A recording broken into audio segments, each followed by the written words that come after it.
নিশি পদ্ম প্রথম পরিচ্ছেদ। স্বামী কর্তৃক বিতাড়িতা পুষ্প হেঁটে চলেছে গ্রাম থেকে গ্রামান্তরে, ক্রোশ থেকে ক্রোশান্তরে। মাথার উপরে তার প্রখর রৌদ্র, চিন্তা কীটগুলো কিলবিল করছে মাথার মধ্যে।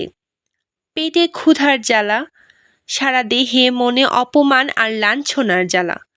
পায়ের তলায় রৌদ্রদগ্ধ উত্তপ্ত মেঠো পথ, তবুও কোনো দিকে কোনো ভ্রুক্ষেপ নেই। পুষ্প শুধু বুকটা যেন জ্বলে পড়ে খাক হয়ে যেতে চাইছে। তার স্বামী যে কোনোদিন তাকে এইভাবে মারধর করে বাড়ি থেকে দূর করে দিতে পারে, স্বপ্নেও ভাবেনি পুষ্প। নিঃসন্তান হওয়া ছাড়া তার যে আর কোনো অপরাধ আছে বলেও মনে হয় না পুষ্পর। কিন্তু তাতে আর কি দোষ? ভগবান যাকে বন্ধা করেন, নারী জীবনের সবচেয়ে বড় অভিশাপ অর্পণ করেছে তার উপরে। কিন্তু সে অভিশাপের দামও তো দিয়েছে পুষ্প, সীতারে বরণ করে। তবু কেন স্বামীর ঘরে তার ঠাঁই হলো না? না হলে কেন এইভাবে চরম লাঞ্ছনা ভোগ করে তাকে আজ পথে এসে দাঁড়াতে হলো? এইসব নানান প্রশ্ন আজ জ্বালা ধরিয়ে দিচ্ছে পুষ্পর বুকে। মনের জ্বালা, দেহের জ্বালা, রোদের জ্বালা, পায়ের তলায় মাটির জ্বালা নিয়ে ছুটে চলেছে পুষ্প তার বাপের বাড়ি কার্তিকপুরের দিকে। কত পথ, কত গ্রাম পার হয়ে অবশেষে শান্ত মনে ক্লান্ত দেহে পুষ্প এসে পৌঁছলো তার লক্ষ্যস্থলে, তার আবাল্যের স্মৃতি বিজড়িত কার্তিকপুরে। কত পথ, কত গ্রাম পার হয়ে অবশেষে শান্ত মনে ক্লান্ত দেহে পুষ্প এসে পৌঁছলো তার লক্ষ্যস্থলে, তার আবাল্যের স্মৃতি বিজড়িত কার্তিকপুরে। রাস্তার ধারে হারাধন মুখুজ্জের বাড়ির বৈঠকখানার সামনে দাঁড়িয়ে নেপাল বাড়ুজ্যের সঙ্গে কথা বলছিলেন হারাধন মুখুজ্জে। নেপাল বাড়ুজ্যে হঠাৎ অদূরে পুষ্পকে পোটলা বগলে আসতে দেখে কথা থামিয়ে চোখের গগলসটা খুলে ফেলে ভালো করে একবার পুষ্পকে দেখে নিয়ে বিস্মিত হয়ে নিজের মনেই বলেন, কে পুষ্প না? হারাধন বলেন, কে পুষ্প? ততক্ষণে পুষ্প প্রায় ওদের সামনে এসে গেছে। নেপাল বাড়ুজ্যে বলছি বলে পুষ্পর দিকে দুপা এগিয়ে দেতো হাসি হেসে গদগদ হয়ে বলেন, কে রে, পুষ্প নাকি? শ্বশুর বাড়ি থেকে আসছিস? হ্যাঁ কাকাবাবু, বলে পুষ্প মাথা নামিয়ে তাড়াতাড়ি তাদের সামনে চলে যায়। নেপাল বাড়ুজ্যে আর কিছু বলতে গিয়ে সুযোগ না পেয়ে চুপ করে যান। লোভাতুর দৃষ্টিতে তাকিয়ে থাকেন পুষ্পর গমন পথের দিকে।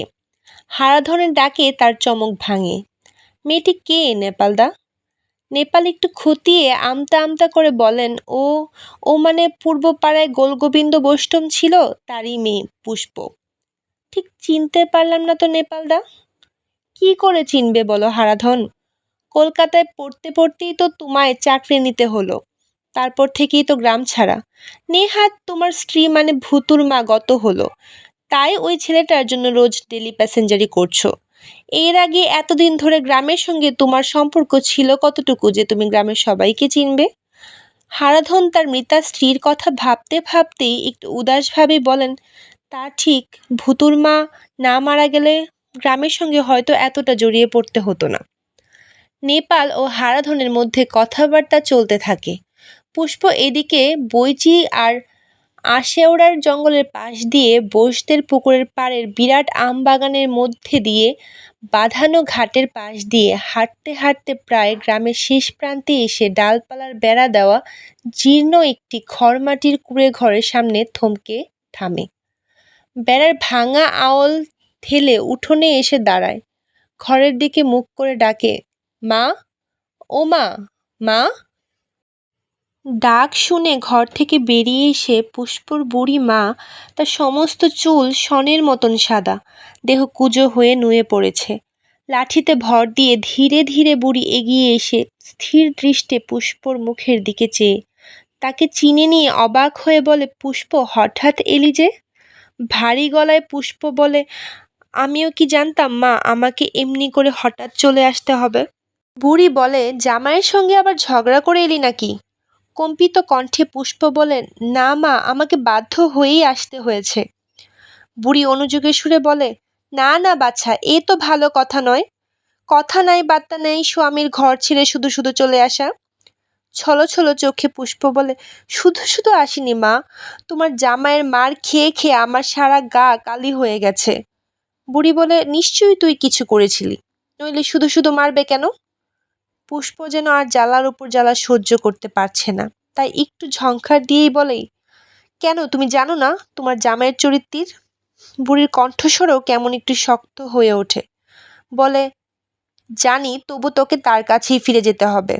বলেই পুষ্পর করুণ মুখের দিকে চেয়ে বুড়ির কণ্ঠস্বরটা যেন আবার নরম হয়ে আসে। পুষ্পর দিকে একটু এগিয়ে তার গায়ে মাথায় হাত বুলিয়ে বলে, স্বামীর ঘর ছাড়া মেয়ে মানুষের আর গতি কি মা? লাঠিঝটা খেয়েও সেখানেই পড়ে থাকতে হবে। পুষ্পর দু চোখে যেন অশ্রুর বান ডেকে আসে। কান্নায় ভেঙে পড়ে পুষ্প বলে, তাই তো ছিলাম, শুধু লাঠি ঝাঁটা কেন? মার খেয়ে খেয়ে আমার পিঠটা তুমি খুলে দেখো, অনেক দগদগে ঘা, এখনো শুকায়নি। দেহের জ্বালা, মনের জ্বালা, আমি অনেক সয়েছি। বুড়ি পুষ্পর চোখ মুছিয়ে দিতে দিতে বলে, পুষ্প। পুষ্প থামে না, কাঁদতে কাঁদতে বলে চলে, আমার ছেলে হয়নি বলে তোমার জামাই আবার বিয়ে করে আমার সতীনকে ঘরে এনেছে। সে দুঃখ, সে জ্বালাও আমি সহ্য করেছি মা, তবুও আমার ভাগ্যে। আর বলতে পারে না পুষ্প। কান্নায় তার কণ্ঠ রোধ হয়ে আসে। মায়ের বুকে মুখ গুজে ফুপিয়ে ফুপিয়ে কাঁদতে থাকে।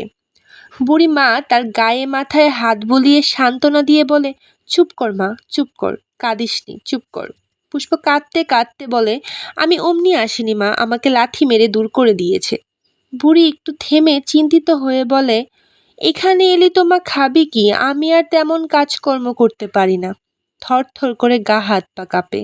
নিজের পেটের ভাতই জুটে না সব দিন, তোকে কি খাওয়াবো মা? পুষ্প বলে, তুমি ভেবো না মা, আমরা বসতম। বাবার কাছে তো একটু আধটু গানও শিখেছি। গান গেয়ে দৌড়ে দৌড়ে ভিক্ষে করব। আমাদের মা বেটির দুটো পেট চলে যাবে। না হয় ঝিয়ের কাজ করব মা। তবু তুমি আর ওখানে ফিরে যেতে বলো না। বুড়ি সস্নেহে পুষ্পকে ধরে বলে, আয় মা আয়, ঘরে আয়। পুষ্পকে নিয়ে ঘরের ভেতর চলে যায়। পরদিন থেকে শুরু হলো অন্য সংস্থানের চেষ্টা। একটা কাজের জন্য গ্রামের লোকের দৌড়ে দৌড়ে ঘুরতে লাগলো পুষ্প। দিনের পর দিন কতকগুলো বাড়ি হতাশ হয়ে ঘোরার পর একদিন এসে উপস্থিত হলো হারাধন মুখুজ্জের বাড়ি।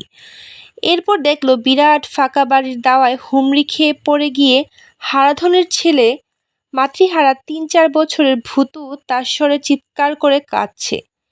পুষ্প তার কাছে যাবার আগে হারাধন ঘর থেকে বেরিয়ে এসে ভূতুকে কোলে নিয়ে ভোলাতে ভোলাতে এদিক ওদিক চেয়ে ডাকতে থাকেন, গয়লা বউ, মধু, মধু। ডাক শুনে ওদিক থেকে দাঁড়ায় বিধবা গয়লা বউ। তাকে দেখে হারাধন বিস্তর স্বরে বলেন, তোমরা কি জন্যে আছো বলতে পারো? দুজন লোক মিলে একটা ছেলের দেখাশোনা ঠিক মতন করতে পারো না? গয়লা বউ ভূতুকে কোলে নিয়ে অপরাধীর মতো মাথা নামিয়ে থাকে। হারাধন হঠাৎ পুষ্পের দিকে দৃষ্টি পড়তে জিজ্ঞাসা করেন, তুমি কিছু বলবে? পুষ্প বলে, হ্যাঁ দাদা বাবু, আমি আপনার কাছে এসেছি। আপনি লোক রাখবেন? হারাধন বলেন, লোক? না, লোক তো রয়েছে। গয়লা বউ রয়েছে, মধু রয়েছে, আর তো লোকের দরকার নেই। কেন, কে থাকবে? করুণ স্বরে পুষ্প বলে, আমিই থাকতাম। আমার মাইনে লাগবে না দাদাবাবু, শুধু দুটো খেতে দিবেন। হারাধন বলেন, তোমার শ্বশুর বাড়িতে কি হলো? পুষ্প মুখ নামায়। গয়লা বউ বলে, ওর শ্বশুর বাড়ি এখন অসুর বাড়ি হয়ে গেছে। হারাধন বলেন, মানে? গয়লা বউ বলে, ওর স্বামী আরেকটা বিয়ে করে ওকে দূর করে দিয়েছে। পরদিন থেকে শুরু হলো অন্য সংস্থানের চেষ্টা। একটা কাজের জন্য গ্রামের লোকের দৌড়ে দৌড়ে ঘুরতে লাগলো পুষ্প। দিনের পর দিন কতকগুলো বাড়ি হতাশ হয়ে ঘোরার পর একদিন এসে উপস্থিত হলো হারাধন মুখুজ্জের বাড়ি। এরপর দেখলো বিরাট ফাঁকা বাড়ির দাওয়ায় হুমড়ি খেয়ে পড়ে গিয়ে হারাধনের ছেলে, মাতৃহারা ৩-৪ বছরের ভূতু তার স্বরে চিৎকার করে কাঁদছে। পুষ্প তার কাছে যাবার আগে হারাধন ঘর থেকে বেরিয়ে এসে ভূতুকে কোলে নিয়ে ভোলাতে ভোলাতে এদিক ওদিক চেয়ে ডাকতে থাকেন, গয়লা বউ, মধু, মধু। ডাক শুনে ওদিক থেকে দাঁড়ায় বিধবা গয়লা বউ। তাকে দেখে হারাধন বিস্তর স্বরে বলেন, তোমরা কি জন্যে আছো বলতে পারো? দুজন লোক মিলে একটা ছেলের দেখাশোনা ঠিক মতন করতে পারো না? গয়লা বউ ভূতুকে কোলে নিয়ে অপরাধীর মতো মাথা নামিয়ে থাকে। হারাধন হঠাৎ পুষ্পের দিকে দৃষ্টি পড়তে জিজ্ঞাসা করেন, তুমি কিছু বলবে? পুষ্প বলে, হ্যাঁ দাদা বাবু, আমি আপনার কাছে এসেছি। আপনি লোক রাখবেন? হারাধন বলেন, লোক? না, লোক তো রয়েছে। গয়লা বউ রয়েছে, মধু রয়েছে, আর তো লোকের দরকার নেই। কেন, কে থাকবে? করুণ স্বরে পুষ্প বলে, আমিই থাকতাম। আমার মাইনে লাগবে না দাদাবাবু, শুধু দুটো খেতে দিবেন। হারাধন বলেন, তোমার শ্বশুর বাড়িতে কি হলো? পুষ্প মুখ নামায়। গয়লা বউ বলে, ওর শ্বশুর বাড়ি এখন অসুর বাড়ি হয়ে গেছে। হারাধন বলেন, মানে? গয়লা বউ বলে, ওর স্বামী আরেকটা বিয়ে করে ওকে দূর করে দিয়েছে। হারাধন বলেন, তাই নাকি? এমন সময় হারাধনের বাড়ির চাকর মধু এসে হারাধনকে বলে, বাবু, নেপাল বাবু আপনাকে ডাকছেন। তুই বল, আমি আসছি। বলে হারাধন গয়লা বউকে বলেন, তুমি ওকে চাইটি মুড়ি টুড়ি কিছু দিয়ে দাও। বলে হারাধন বাইরে যান। পুষ্প গয়লা বউয়ের কোলে ভূতুকে দেখিয়ে বলে, এটি বুঝি দাদাবাবুর ছেলে? গয়লা বউ জবাব দেয়, হ্যাঁ। পুষ্প ভূতুর চিবুকে হাত দিয়ে আদর করে জিজ্ঞেস করে, নাম কি খোকাবাবুর? গয়লা বউ বলে, ভূতু। পুষ্প একটু হেসে বলে, ও মা, এমন সুন্দর সোনার পানা ছেলের নাম ভূতু? ছেলের মা কোথায়? গয়লা বউ জবাব দেয়, ওর মা আজ 2 বছর হলো মারা গেছে। ভূতু এই সময় হঠাৎ কেঁদে ওঠে। গয়লা বউ তাকে চুপ করানোর চেষ্টা করে। পুষ্প একটু চুপ করে থেকে সহানুভূতির সুরে বলে, আহা, তোমরাই ওর দেখাশোনা করো বুঝি? গয়লা বউ বলে, হ্যাঁ, যতদিন না ওর নতুন মা আসছে। তবে তার আর দেরি নাই, দাদাবাবুর এই মাসেই বিয়ে। তুই দাঁড়া পুষ্প, আমি তোকে মুড়ি এনে দিই। বলে গয়লা বউ ভূতুকে কুল থেকে নামিয়ে রেখে মুড়ি আনতে যায়।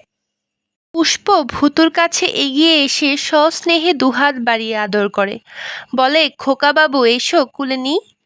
তোমায় কত কত ফুল দেব, গাছ থেকে কুল পেড়ে এনে দেব। ভূতু হাসি মুখে চায়। পুষ্প তাকে কোলে তুলে নিয়ে বুকে জড়িয়ে ধরে আদর করতে থাকে। ভাবে, ভগবান যদি তার কোলে এমন একটি ছেলে দিতেন, তাহলে তার ভাগ্য আজ এমনই দুর্ভোগে পরিণত হতো না। স্বামীর ঘর ছাড়া হয়ে দুমুঠো ভাতের জন্যে তাকে এমনি করে লোকের দৌড়ে দৌড়ে ঘুরে বেড়াতে হতো না। কতই না স্বপ্নের জাল বুনেছিল পুষ্প, স্বামী, সংসার, সন্তান, কিন্তু কিছুই সফল হলো না আর তার। স্বামী সুখ, তাও অদৃষ্টে সইল না। হঠাৎ গয়লা বউয়ের কথায় চমক ভাঙে পুষ্পর। নে পুষ্প, আঁচল পাত। পুষ্প দেখে কাঁসার থালায় মুড়ি নিয়ে এসেছে গয়লা বউ। পুষ্প ধীরে ধীরে ভূতুকে কোল থেকে নামিয়ে দিয়ে আঁচলটা বিছিয়ে দেয় গয়লা বউয়ের সামনে। গয়লা বউ তাতে ঢেলে দেয় থালার মুড়িগুলো। লজ্জায় মাথা নামিয়ে ধীরে ধীরে মুড়ির আঁচলে গাঢ় দিতে দিতে বাড়ি থেকে বেরিয়ে যায় পুষ্প।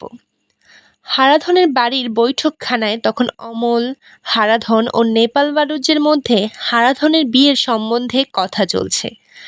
নেপাল বাড়ুজ্যে দেতো হাসি হাসতে হাসতে বলেন, এবার তোমার বিয়েতে কিন্তু ফুর্তি করব হারাধন। হারাধন বলেন, আরে, দ্বিতীয় পক্ষের বিয়েতে আবার ফুর্তি? নেহাত ওই ভূতুটার জন্যই বিয়েটা করতে হচ্ছে, না হলে আর এই বয়সে। তার কথা শেষ করতে না দিয়ে নেপাল বাড়ুজ্যে বলেন, আরে না না, তোমার আর বয়স কোথায়? বলতে গেলে তোমার বয়সের কত লোকের এখনো।